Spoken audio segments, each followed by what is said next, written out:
एक इंसिडेंट और ऐसा हुआ था मेरी लाइफ में when I was at the age of 30 मेरे राइट साइड में पैरालाइज हो गया था। I lost my younger daughter. More or less 1000 students को मैं अब तक करा चुका हूँ।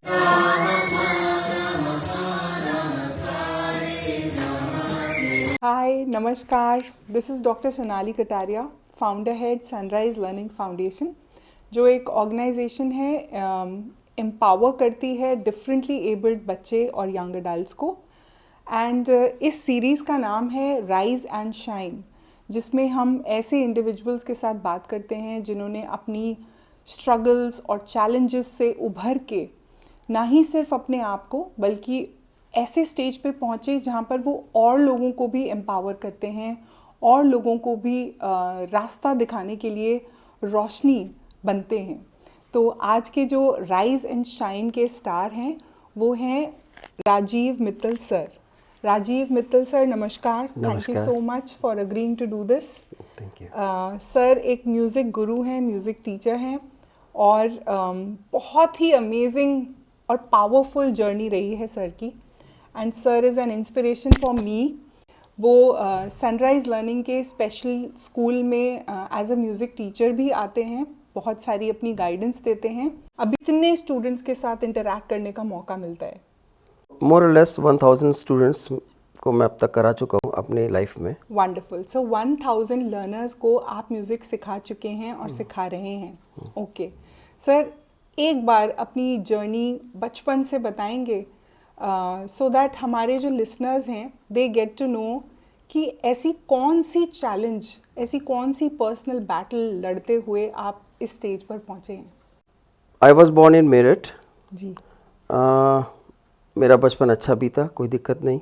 अच्छे स्कूल्स में मेरी एजुकेशन हुई और मेरे को बचपन से ही म्यूज़िक का बहुत शौक़ था। जी। मेरा ड्रीम था कि मैं म्यूज़िक लाइन में ही आके कुछ करूं।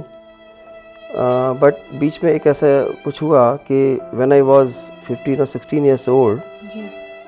मेरी आइज़ में कुछ प्रॉब्लम शुरू हुई। तो जब डॉक्टर्स को दिखाया, डॉक्टर्स ने डायग्नोज किया कि ये एक ऐसी डिसीज़ है कि इसका कोई ट्रीटमेंट नहीं है। There is no treatment in the world. क्या नाम था सर डिजीज़ का, आपको पता है? The name of disease is it is retinitis pigmentosa. Retinitis pigmentosa एक ऐसी कंडीशन है जो आपको 15-16 इयर्स ऑफ लाइफ में आइज़ में डायग्नोज हुई। यस। और वो प्रोग्रेसिव कंडीशन है। यस। जी जी सर। और वो फिर धीरे धीरे जब मुझे पता चला कि ये इसका कोई ट्रीटमेंट नहीं है, धीरे धीरे इसके डिटेरियोरेशन होता चला जाएगा और ये हुआ। तो उस वक्त मैं एक तरह से बहुत डिप्रेस्ड हो गया था इनफैक्ट। बट फिर मैंने अपने आप को संभाला और मैंने सोचा कि मैं म्यूज़िक लाइन में तो करूँगा, क्योंकि म्यूज़िक एक ऐसी चीज़ है जो सुनने की चीज़ है, देखने की चीज़ नहीं है। ऐसा मेरा मानना है। उस टाइम आप स्कूल कर चुके थे सर?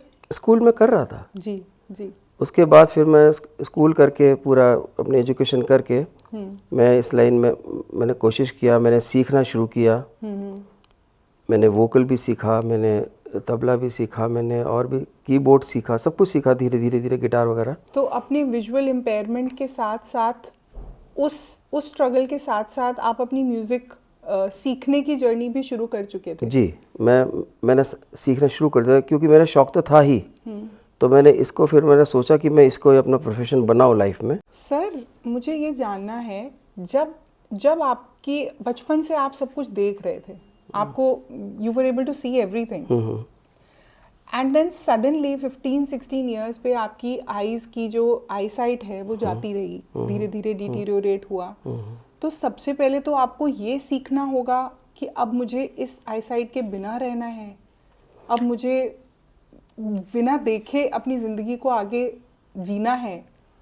वो कितना मुश्किल था सर? हाँ, मैं मेंटली एक्सेप्टेंस कैसे आई? डेफिनेटली मैंने जब जाना इस चीज़ को कि ये धीरे धीरे होगा आगे मेरे साथ, तो शुरू में तो मैं थोड़ा सा डिसअपॉइंट हुआ जी। बट फिर मैंने अपने आप को कंट्रोल करके मैंने उसको सीखना शुरू किया कि मुझे क्या करना है। मैं मेंटली प्रिपेयर हुआ धीरे धीरे। उस दौरान आपको किसने संभाला, किसने आपका साथ दिया, किसने समझाया? कुछ तो डॉक्टर्स ने भी मुझे समझाया जी जी। कि आपको जो है अपने को इस तरह से संभालना है। फिर मैंने धीरे धीरे अपने आप को ही खुद को करा, स्टैंड किया।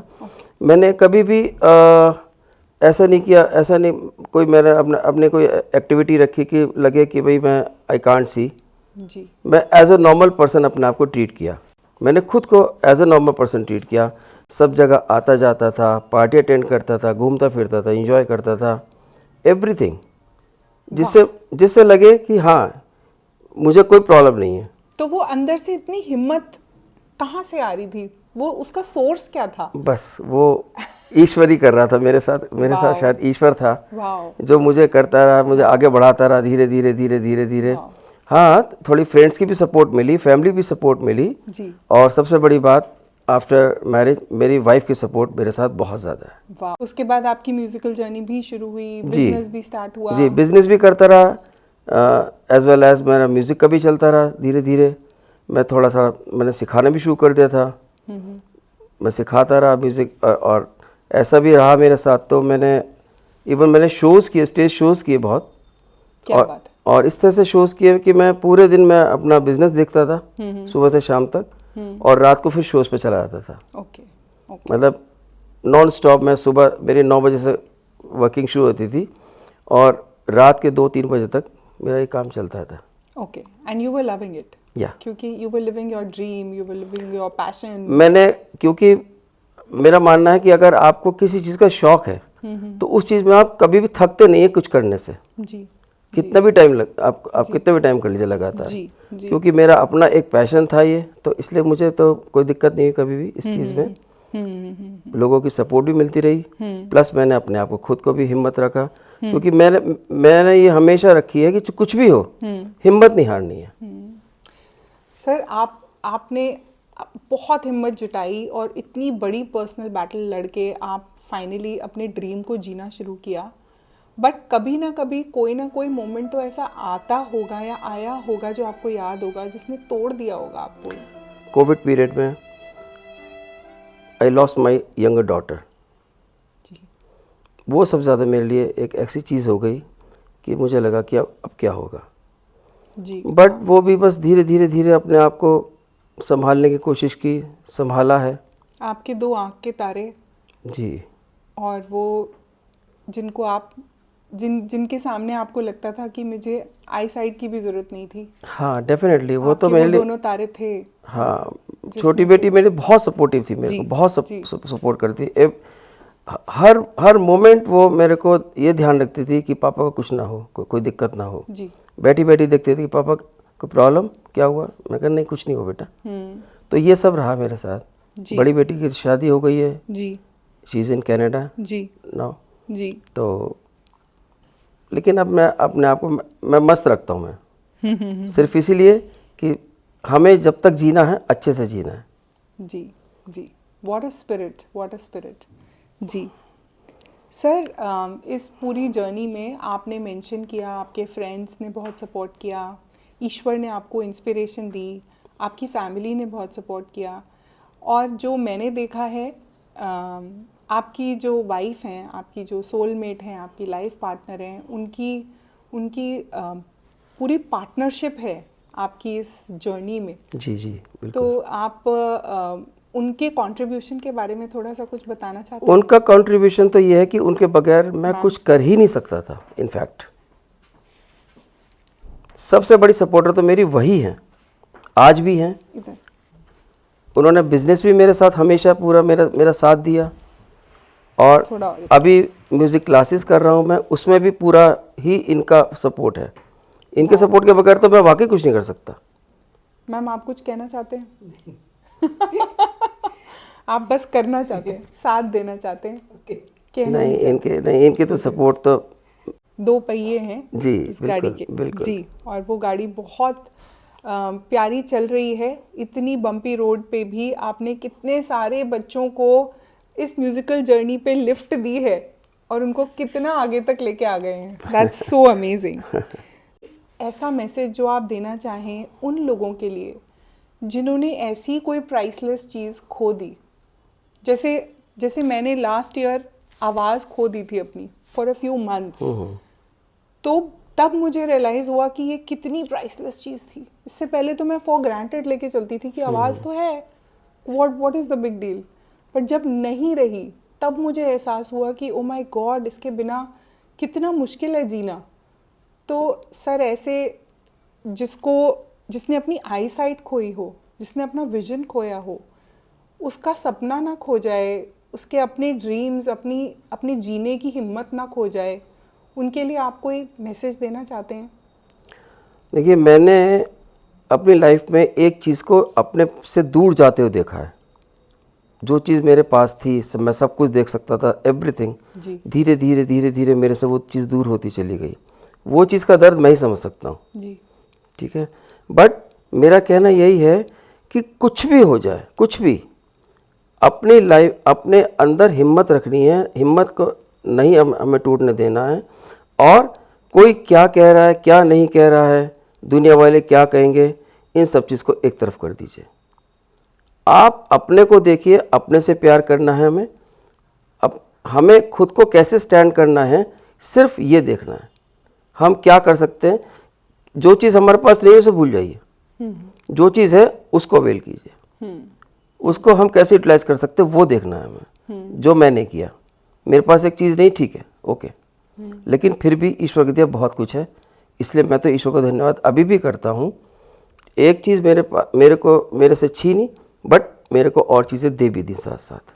जी, इतना बड़ा गिफ्ट दिया, मेरे को म्यूज़िक दे दिया, जिसको शायद भगवान ने पहले ये सोच रखा हो कि इसके साथ ये होगा, तो मैं पहले इसको दे के चलूँ, वाह, जिससे ये व्हाट अ थॉट। और उन 1000 बच्चों की तरफ से भी थैंक यू जिनको आपने म्यूज़िक सिखाया और सिखा रहे हैं, और उनको वो गिफ्ट दे रहे हैं जो शायद आप ना दे पाते अगर आप बिजनेस लाइन में ही रहते। राइट। एक इंसिडेंट और ऐसा हुआ था मेरी लाइफ में, when I was at the age of 30, मेरे राइट साइड में पैरालाइज हो गया था। ओह, मतलब ऊपर से नीचे तक, राइट में पलक बंद नहीं कर सकता था। राइट हैंड उठाने में मेरे को प्रॉब्लम होती थी। मैं अगर स्पून भी लेके अपने मुंह तक ले जाऊं तो बहुत देर लगती थी स्ट्रोक स्पून हो ले गया आने में। था? स्ट्रोक? हाँ, ब्रेन में क्लॉटेज आ गई थी। ओहो। तो डॉक्टर्स ने बल्कि सरप्राइज़ किया था कि इस एज में कैसे हो गया ये, इस एज में जनरली होता नहीं है। तो आपका कीबोर्ड, गिटार, कुछ नहीं, मैं तो खुद सोचता था कि मैं कैसे प्ले करूँगा कुछ भी चीज़। इस बात को मैं खुद सोच के बहुत परेशान रहता था कि अगर ये, मतलब मेरी फिंगर्स भी कुछ चलती ही नहीं थी बिल्कुल भी। मैं कुछ भी चीज़ ढंग से हाथ में होल्ड नहीं कर सकता था। फिर कैसे आपने मैनेज किया? बस वो ट्रीटमेंट चला, धीरे धीरे धीरे धीरे 1.5 साल 2 साल तक मेरा ट्रीटमेंट लगातार चला। सर एक छोटी सी कोई लाइन गुनगुनाना चाहेंगे? रुक जाना नहीं तू कहीं हार के, कांटों पे चल के मिलेंगे साए बहार के। ओ राही ओ राही ओ राही ओ राही ओ राही ओ राही ओ राही ओ राही। Thank you. Thank you, sir. Thank you so much. So this was Rise and Shine with Rajiv Mittal sir, a music guru, जिन्होंने अपनी आई साइट खो दी at a young age of 15 to 16 years, and he continued on this beautiful journey of music. ना ही सिर्फ अपने आप को खड़ा किया बल्कि 1000 और बच्चों को म्यूज़िक सिखाया और सिखा रहे हैं। Thank you sir, thank you so much. Thank you so much.